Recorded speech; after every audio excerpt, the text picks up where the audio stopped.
약한 것을 자랑하리라, 이런 말씀의 제목입니다. 여러분, 인간의 제일 된 목적이 무엇이죠? 그렇죠. 소결의 문답, 대결의 문답 제1문답이 하나님을 영화롭게 하는 것과 그를 영원토록 즐거워하는 것입니다 라고 대답을 하고 있습니다. 하나님을 영화롭게 하는 것이고 그를 영원토록 즐거워하는 것이 사람의 제1되는 목적입니다. 하나님은 우리 인간을 창조하시고 보시기에 매우 좋았습니다. 매우 흡족해 하시면서 보시기에 심히 좋았더라, 그렇게 기록하고 있습니다. 왜냐하면 하나님께서 우리를 창조하실 때에 하나님의 형상을 따라 지으셨기 때문에 그렇습니다.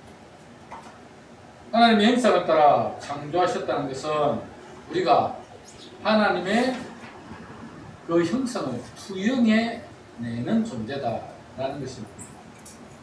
투영해낸다는 것은 하나님의 그 영광스러움을 우리를 통해서 나타나야 한다라는 것입니다. 하나님의 거룩하신 것 같이 우리도 거룩해야 합니다. 하나님의 의로우신 것 같이 우리도 의로워야 합니다. 하나님의 자비하신 것 같이 우리도 자비로워야 합니다.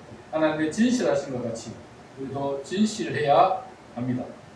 우리를 위해 생명까지 내어주신 하나님의 사랑을 우리도 이웃에게 나타낼 수 있어야 합니다. 이것이 우리가 하나님을 투영해내는 모습입니다. 그러면 우리의 이 모습을 통해서 하나님이 영광을 받으십니다. 여러분, 하나님의 영광을 드러내며 살고 있습니까? 혹시 우리를 통하여 하나님의 영광이 가려지는 것은 아닐까요? 한번 곰곰이 생각해 보자는 것입니다. 지금 이 세상을 보면 하나님의 영광을 드러내지 못하도록 시스템화 되어가고 있는 것 같다는 인상을 저버릴 수가 없습니다. 하나님이 받으셔야 할 영광을 금수와 버러지 형상의 우상으로 바꾸어 버렸습니다. 종교 대통합, 이런 명목하에 어떤 종교도 비판하지 못하도록 만들고 있습니다. 다른 종교에는 구원이 없다, 그렇게 이야기하면 마치 큰 죄를 지은 것처럼 세상이 난리를 칩니다. 사람이 손으로 만든 것은 신이 아니라고 하면 기독교는 외골수라고 비판합니다. 물론 이 시대를 살아가는 우리들이 지혜롭게 행동해야 합니다. 무턱대고 다른 종교를 비판하면 도리어 우리가 공격을 받을 수 있기 때문에 매우 조심해야 합니다. 그렇지만 이 시대를 바라보면 참 하나님이라는 존재, 신이라고 하는 존재를 도외시해버리고 배척해버리는 모습을 보게 됩니다. 학교에서 학생들이 배울 때에 신이나 하나님이라는 이름이 아예 들어가 있지 않습니다. 우리 자녀들이 학교에서 배우는 것은 창조주 하나님이 아니라 인간과 그들이 만드는 문화를 배웁니다. 우리 자녀 세대는 더 이상 하나님의 존재를 인정하지도 믿지도 않습니다. 그런 기반 위에서 살아가는 이 시대의 사람들은 하나님이 받으셔야 할 영광을 인간이 받고 있다는 것입니다. 정치, 경제, 사회, 문화 모든 면에서 인간은 스스로 만들어낸 문화를 자랑하고 자신의 공적을 지켜 세우며 자신의 영광을 받으려고 합니다. 인간이 만들어놓은 이 시대의 작품들을 보면 정말 대단하긴 하죠. 지난 100년간 이룬 인간의 이 업적들을 보면 과거 수만 년 동안 이루었던 것보다 몇백 배, 몇천 배 더 발전했고 위대한 일들을 이루어 놓았습니다. 100년 전에 조선을 한번 생각해 보시기 바랍니다. 그때는 모시적삼에 두루마기를 입고 다니던 때였습니다. 소달구지를 끌고 농사를 지으러 다니던 때였습니다. 자동차가 어디 있습니까? 비행기가 어디 있습니까? 지금은 컴퓨터나 스마트폰이 필수 요소지만 그때는 이런 것이 나올 것이라고 상상도 할 수 없었을 것입니다. 달나라에 가고 우주기지를 만든다는 생각은 공상과학에서나 나오는 이야기였습니다. 아니, 그런 상상력조차도 알 수 없었을 것입니다. 그저 농사나 짓고 가축이나 키우던 그런 시대였습니다. 그런데 이 100년 사이에 인간은 엄청난 발전을 이루었고 인간의 삶은 너무나 편리해지고 윤택해졌습니다. 굳이 하나님이 필요하지 않은 것 같습니다. 아니, 하나님이 존재한다고 믿고 싶지 않습니다. 우리 인간이 이루어 놓은 이 놀라운 세계에 살아가면서 그 모든 영광을 하나님께 돌리기가 싫은 것입니다. 우리가 이루어 놓은 문명이고 우리가 이루어 놓은 세계인데 하나님이 영광을 가져간다고? 이 모든 궁정은 우리 인간이 만들어 놓은 것이야 라고 하면서 그들이 영광을 받으려고 하는 것입니다. 그런데 우리가 간과한 것이 있습니다. 우리는 하나님이 창조하신 이 세상의 물질들을 공짜로 가져다 쓰면서 너무 무분별하게 사용했습니다. 하나님이 만들어 놓은 세상에 그 물질들을 인간이 사용하고 있으면서 그냥 아무 생각 없이 개발하고 파헤치고 그러다 보니까 여러분 지금 지구는 큰 위기를 맞이하였습니다. 그저 과학이 발달하고 문명이 발달하면 인간의 삶이 윤택할 줄 알았는데 지금 지구는 기후위기 속에 살아가고 있습니다. 지구의 온도가 100년 전보다 약 2도 정도 올랐다고 이야기를 하죠. 지구의 온도가 평균 2도 정도 올라갔다는 것은 엄청난 문제입니다. 예를 들면 여름에 태평양의 온도가 50년, 100년 전에는 한 30도 되면 많이 올랐습니다. 태평양의 온도. 여러분 태풍이 바다에서 바다 수온이 27도가 넘으면 태풍이 발생하고 발달한다고 합니다. 그런데 30도 정도 되면 태풍이 아주 잘 발달할 수 있는 그런 환경이 됩니다. 그런데 지금 올해 같은 경우는 예를 들면 올해 같은 경우에 우리 태평양 한반도를 비해서 필리핀 이 지역 태평양의 온도가 34도, 34도까지 33도, 34도까지 올라갔습니다. 수증기가 그만큼 많이 몰려들고 그리고 바람의 세기가 엄청나게 더 강해졌습니다.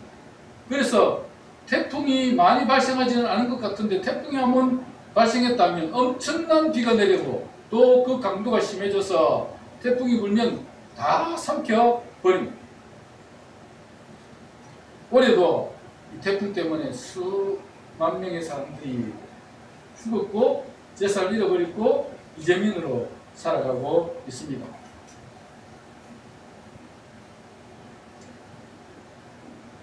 그뿐 아니라 지구의 온도가 올라가니 북극과 남극의 기와들이 높고 해수면이 올라가고 있습니다. 해수면 상승으로 앞으로 사라질 나라들이 많이 있다고 합니다. 거기다가 인간이 만들어낸 플라스틱 쓰레기들이 온 바다를 뒤덮고 있고 물고기들은 죽어가고 있습니다. 과학자들은 지금은 지구 온난화가 아니라 지구 열대화라고 그렇게 이야기를 합니다. 영어로는 보일링이라 이렇게 이야기를 하는데 보일링이라는 뜻이 뭔지 알고 계시죠? 여러분 보일러 알고 계시죠? 물을 끓일 때 사용하는 보일러. 그게 보일링입니다.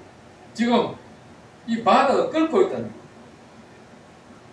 끓고 있다는 거예요. 그래서 이게 조금만 더 끓으면 한 50년, 100년만 지나면 여러분 이게 많이 끓여가지고 지구 온도가 5도 이상 올라가면 이제 물고기들이 살기가 힘드는 그런 환경이 되어버립니다.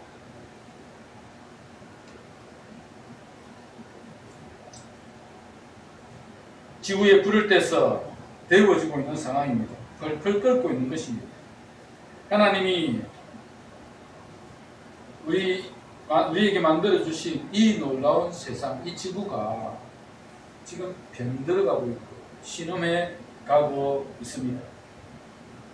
하나님은 인간들에게 이 지구를 맡기면서 생육하고 번성하며 땅을 정복하고 다스리라 그렇게 말씀하셨습니다. 이 말씀이 무엇입니까?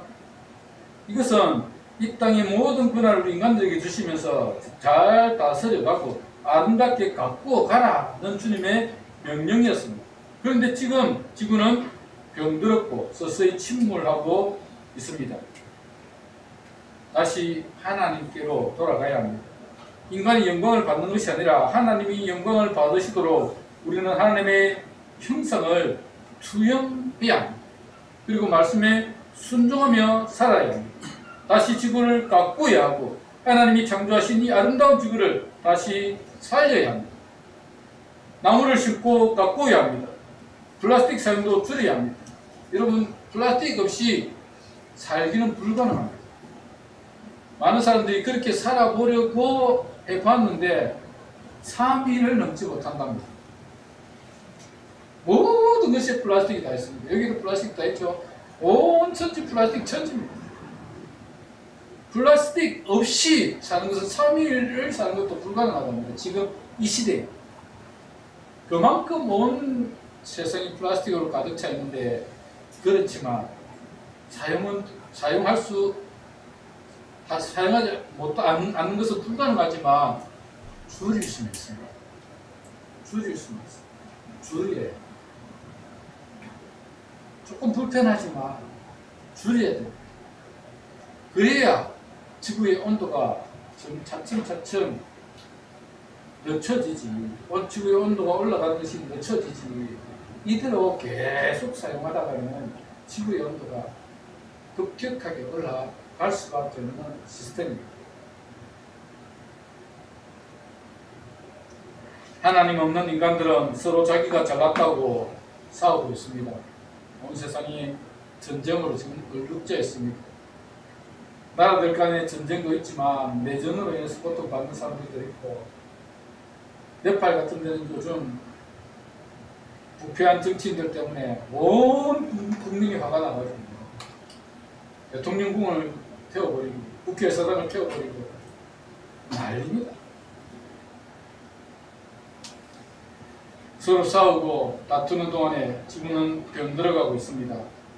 서로 다투고 싸우는 대신에 함께 머리를 맞대고 지구를 살리는 노력을 해야 하는데, 인간들은 자기가 잘났다고, 자기가 최고라고, 자기가 모든 영광을 받아야 한다고 그렇게 다투고 싸우고 있는 것입니다. 하나님이 받으셔야 하는 영광을 인간이 받으면서 이 세상은 점점 병들어가고 있는 것입니다. 여러분, 오직 하나님만이 온 우주의 왕이시며 세상의 통치자이십니다. 그분 앞에 우리는 항상 겸손해야 하고 그분의 말씀 앞에 우리는 순종할 수 있어야 합니다. 지금 세상에 하나님을 인정하고 그분의 영광을 구하며 그분의 말씀에 순종하는 유일한 기관은 교회입니다. 주님의 몸된 교회는 머리 대신 주님의 말씀에 순종하며 그분의 뜻을 따라 살아가고 있습니다. 그런데 그 교회마저 하나님의 영광을 가로채고 인간이 하나님의 영광을 받으려고 한다는 것입니다. 그러다 보니 교회마저 병들어가고 있습니다. 한국 교회는 코로나를 전후로 해서 엄청난 위기를 겪고 있습니다. 코로나 바이러스도 문제이지만 교회가 정치에 개입하여 많은 비난을 받고 있습니다. 여러분, 정치에 개입해서 막 힘을 실어주고 그 정치인에게 그 정당에 힘을 실어주면 그 정당이 이걸 보여주고 이렇게 할 것 같죠? 물론 처음에는 그렇게 할 수 있습니다. 그런데 정권이 바뀌면 지금 어떻습니까? 이러면 금연하지는 않겠지만 모 교회가 정권이 바뀌면서 지금 큰 어려움을 겪고 있습니다. 거기에 목사님이 선거 개입을 했다고 지금 조사를 받고 있고, 여러분, 교회가 정치의 하수인으로 살아가다 보면 결국 나중에 정권이 바뀌거나 아니면 쓸모 없어지면 다 버림을 받게 되고 세상에 지탄을 받을 수밖에 없습니다.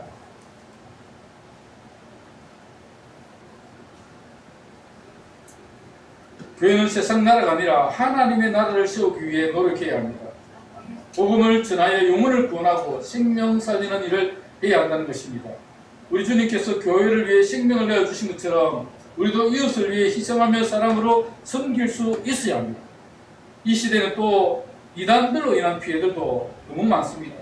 이단들의 특징은 하나님께 영광이 아니라 교주에게 영광입니다. 한국에는 이단들이 너무 많이 있습니다. 그 이단들이 많은 문제를 일으키면서 점점 수면 위로 떠오르고 있습니다.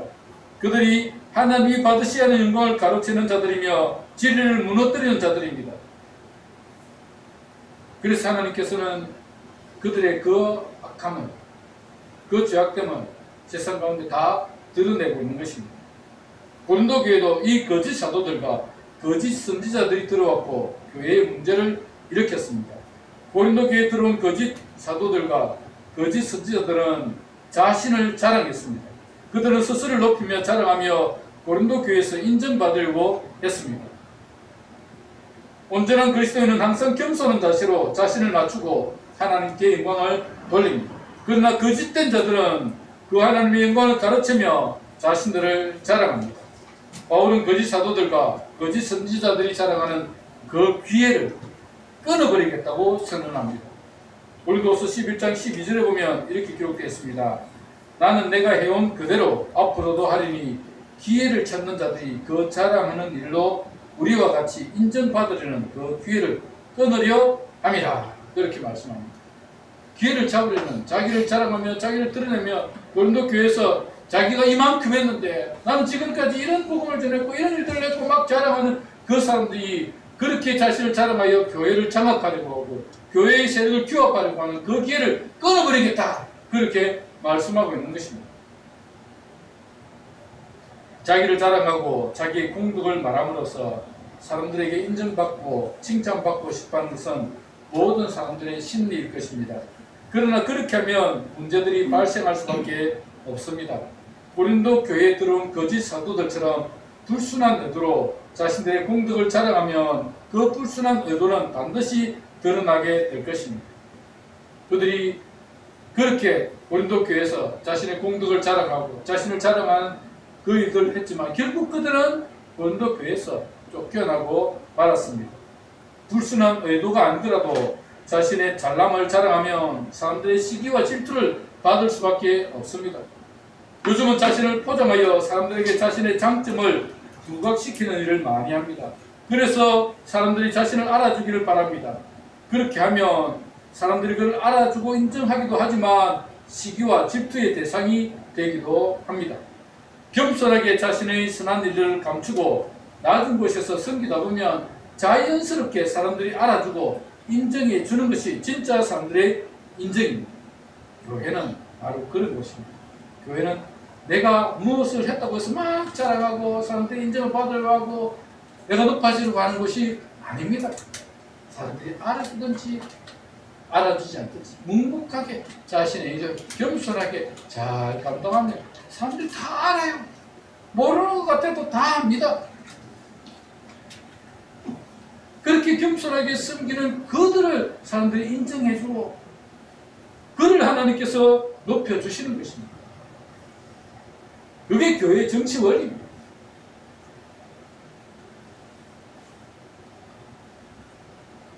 그래서 성경은 이렇게 말씀합니다. 야고보서 4장 10절에 보면 이렇게 기록되어 있습니다. 주 앞에서 낮추라. 그리하면 주께서 너희를 높이시리라. 주 앞에서 낮춰요.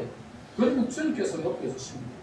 바울은 교회를 세우기 위해서 참 많이 노력한 사람입니다. 그분이 행한 일들을 자랑하려고 하면 자랑할 일이 얼마나 많겠습니까? 그러나 고린도 교회에 있을 때에 그는 자신을 자랑하지 않았습니다. 자신을 드러내지 않고 오른손이 하는 일을 왼손이 모르도록 섬기다 보니 사람들은 바울이 행한 놀라운 일들을 알기가 어려웠습니다. 대신에 거짓 사도들과 거짓 선지자들은 자신들이 한 일을 부풀려서 영웅당처럼 말고 있으니 그게 혹할 수밖에 없었습니다.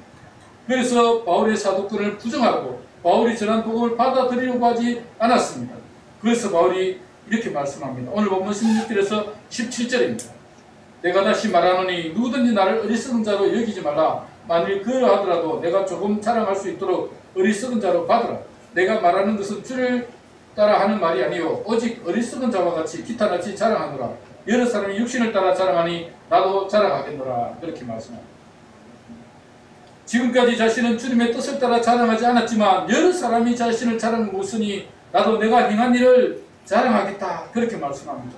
이는 거짓 사도들과 거짓 선지자들에게 속아 넘어간 고린도 교회에게 진실을 내가 말하고 싶다. 내가 이제는 내가 행한 일들을 너희 앞에서 자랑해야 되겠다. 거짓 사도들과 거짓 선지자들은 자기들이 행한 그 작은 일들을 막 부풀려서 영웅남처럼 이야기하는데 나는 내가 행한 일을 너희들에게 말하면서 그들의 그 거짓 때문에 속아 넘어가지 않기를 너희가 속아 넘어가지 않기를 바란다 라는 그런 의도로 지금 말씀하고 있는 것입니다.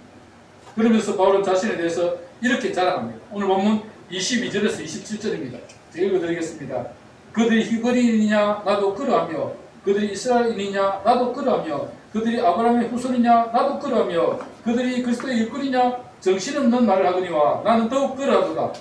내가 수고를 넘치도록 하고 옥에 갇히기도 더 많이 하고 매도 수없이 맞고 여러 번 죽을 뻔하였으니 유대인들에게 40에 한한 감한매를 5번 맞았으며 3번 태장으로 맞고 1번 돌로 맞고 3번 파선하고 일주일을 깊은 바다에서 지냈으며 여러 번 여행하면서 강의 위험과 강도의 위험과 동족의 위험과 이방인의 위험과 시내의 위험과 광야의 위험과 바다의 위험과 거짓 형제 중의 위험을 당하고 또 수고하며 애쓰고 여러 번 자지 못하고 줄이며 목마르고 여러 번 굶고 춥고 헐벗으노라 그렇게 말씀합니다. 여기서 말하는 그들은 누굽니까? 거짓 사도들, 거짓 선지자들입니다. 그들이 히브리인이냐? 나도 그러하며 그들이 이스라엘이냐? 나도 그러하며 그들이 아브라함의 후손이냐? 나도 그러하다. 그들이 그리스도의 일꾼이냐? 정신없는 말을 하거니와 나는 더욱 그러하도다. 내가 수고를 넘치도록 하고 옥에 갇히기도 더 많이 하고 수없이 매를 맞고 여러 번 죽을 뻔하였는데 그들이 그 거짓 선지자들, 그 거짓 사도들이 말하고 있는 자기들 영웅담처럼 말하고 있는 그 자랑들 나에 비하면 아무것도 아니다. 그 말입니다. 우리 1차, 2차, 3차 선교여행을 하면서 당한 수고와 노력에 비하면 거짓 사도들과 거짓 선지자들의 행한 일은 정말 아무것도 아니었습니다. 빈 깡통이 요란하다는 말 알고 계시죠? 거짓된 자들이 자신들이 행한 그 적은 일을 자랑하며 자신들이 진정한 교회의 일꾼이라고 그렇게 자랑했습니다. 그러나 정말 바울이 행한 그 일에 비하면 그들은 제발의 피죠. 여러분, 우리 하나님은 누가 진정한 일꾼인지를 알고 계십니다. 거짓된 것은 반드시 드러나게 되어 있고 속이는 것은 반드시 밝혀지게 되어 있습니다. 바울이 자신을 드러내지 않고 겸손히 주어진 일에만 집중했던 이유가 있습니다. 자신이 행한 일들을 고린도 교회에서도 말하지 않고 자신을 자랑하지 않고 겸손하게 교회를 섬겼던 이유, 두 가지 이유가 있습니다. 첫째는 교회가 바로 세워지기 위해서 그랬습니다. 오늘 본문 28절을 보십시오. 이 외에 이런 고사하고 아직도 날마다 내 속에 눌리는 일이 있으니 곧 모든 교회를 위하여 염려한 것이라. 바울은 항상 그의 중심에 교회가 바르게 세워지면 좋겠다. 그게 그의 중심에 항상 있었습니다. 그런 마음을 가지고 있는 바울이 교회 안에 자신의 자랑은 막 떠벌리고 다니고 영웅담처럼 이야기하고 내가 여러 번 죽을 뻔하고 태장에 맞고 파선한데 일주일 기쁨에서 이러면 막 그런 이야기를 떠들어다녀 보십시오. 자기 공덕을 이야기해 보십시오. 그것이 하나님께 영광이 되겠습니까? 자신의 공덕입니다. 자신의 영광을 가로채는 겁니다. 그러면 하나님의 교회는 알아서기 어렵다고. 그래서 바울은 자신이 행한 일들을 막 떠벌리고 다니지 않았습니다. 겸손하게 하나님의 교회에서 섬겼습니다. 그런데 거짓 사도들이, 거짓 선지자들이 교회에 들어와서 자신의 막 공덕을 이야기하면서 교회를 어지럽히니까 바울이 가만히 있을 수가 없었습니다. 그래서 내가 어리석은 자같이 내가 나의 자랑을 한번 하겠다 하고 하면서 그렇게 이야기하고 있는 것입니다. 바울은 자신의 전생을 바쳐 여러 교회들을 세웠습니다. 그 교회들이 바로 서도록 하는 것이 바울의 사명이었습니다. 그렇기 때문에 바울은 자신을 드러내지 않았습니다. 하나님이 받으실 영광을 자신이 받지 않았다는 것입니다. 만일 바울이 교회는 관심이 없고 자신이 영광을 받으려고 했다면 자신을 자랑했을 것이며 자신이 영광을 받았을 것입니다. 하나님이 받으셔야 하는 영광을 인간이 받으면 교회는 깨지게 되어 있습니다. 교회는 낮은 곳에서 겸손하게 섬기는 분들에 의해서 세워지는 것입니다. 낮은 곳에서 겸손하게 세워지는 섬기는 그들이 교회를 세우는 주역입니다. 바울이 이렇게 자신을 자랑하지 않았던 두 번째 이유가 있습니다. 그것은 하나님이 받으셔야 할 영광을 자신이 가로채지 않게 하기 위해서 그렇습니다. 바울은 모든 선교사에게서 하나님의 도우심과 은혜로 사역을 감당했습니다. 바울의 사역에 하나님이 도와주시지 않았다면 바울은 벌써 몇 번을 죽어야 했을 것입니다. 하나님은 바울이 위기 때마다 그를 도와주셨고 그를 살려주셨습니다. 그래서 바울은 이렇게 고백합니다. 오늘 본문 30절입니다.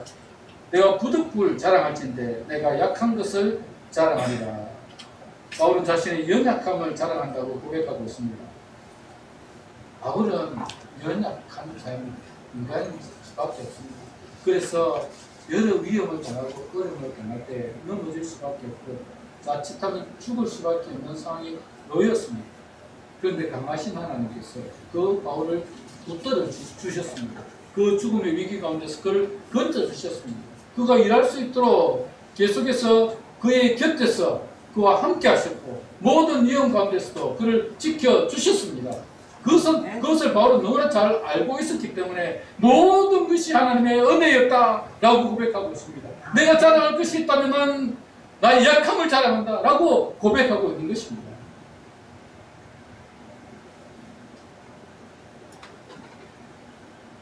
바울은 연약하지만 하나님은 강하셨기 때문에 그 위대한 선교사역을 감당할 수 있었고 수많은 위기 속에서도 끝까지 완주할 수 있었습니다.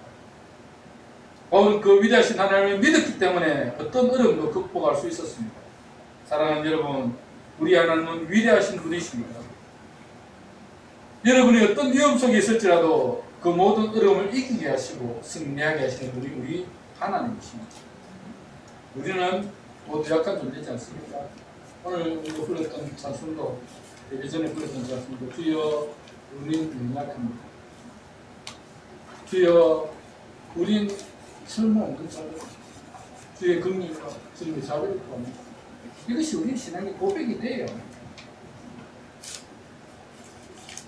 우리는 약하지만 강하신 하나님을 의지하고 믿음으로 나아가면 어떤 난관도 극복할 수 있습니다. 우리는 하나님의 은혜로 살아가는 존재입니다. 그런데 그 난관을 극복하고 어려움을 이기고 나면 하나님이 받으셔야 하는 영광을 우리가 대신 받는 그런 어리석은 일을 하는 사람도 있다는 것입니다. 하나님이 은혜 주셔서 그 자리에 앉히셨고 하나님이 은혜 주셔서 그를 세워주셨는데 마치 자기가 잘한 것처럼 떠벌리고 다닌다는 거예요. 하나님의 영광을 가르치는 어리석은 일. 결국 하나님은 그런 자들을 어떻게 해요? 낮추십니다. 버리십니다. 하나님 주 앞에서 자신을 낮추어야 하나님 그를 높여주십니다.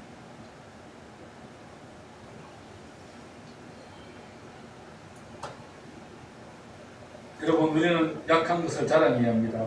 우리가 약하기 때문에 강하신 하나님이 우리 가운데 역사하셨음을 자랑해야 하는 것입니다. 하나님의 영광을 받으셔야 하는데 우리가 그 영광을 가르치는 어리석은 일을 해서는 안 될 것입니다. 하나님이 받으셔야 하는 영광을 하나님께 돌려드리는 삶이 우리 성도들의 삶이지 않겠습니까?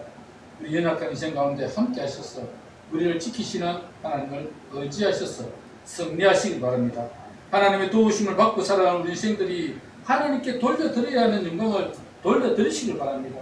그래서 하나님의 영광을 받으시고 그 영광을 받으신 하나님께서 우리 삶 가운데서 함께 하시고 인도하시고 도와주시는 은혜를 누리셔야 합니다. 사랑하는 여러분, 사도 바울이 오늘 고백하고 있는 대로 우리는 연약한 것을 자랑합니다. 저와 여러분들이 우리 연약함을 자랑합시다. 연약합니다. 하나님의 은혜 없이는 살아갈 수 없는 존재이다. 지금까지 하나님께서 도와주셨고 하나님께서 나와 함께 하셨고 하나님께서 이 모든 일을 이루셨다. 하나님께 영광을 돌려야지. 나 약함을 자랑해야지. 내가 그 모든 영광을 가르칩니다. 교회는 무너지게 되어 있습니다. 하나님의 나라는 무너지게 되어 있습니다. 저와 여러분들이 약함을 자랑하겠습니다. 그래서 하나님의 영광을 받으시고 그 모든 영광을 하나님께 돌려드리는 저와 여러분 되시기를 주님의 이름으로 축복합니다.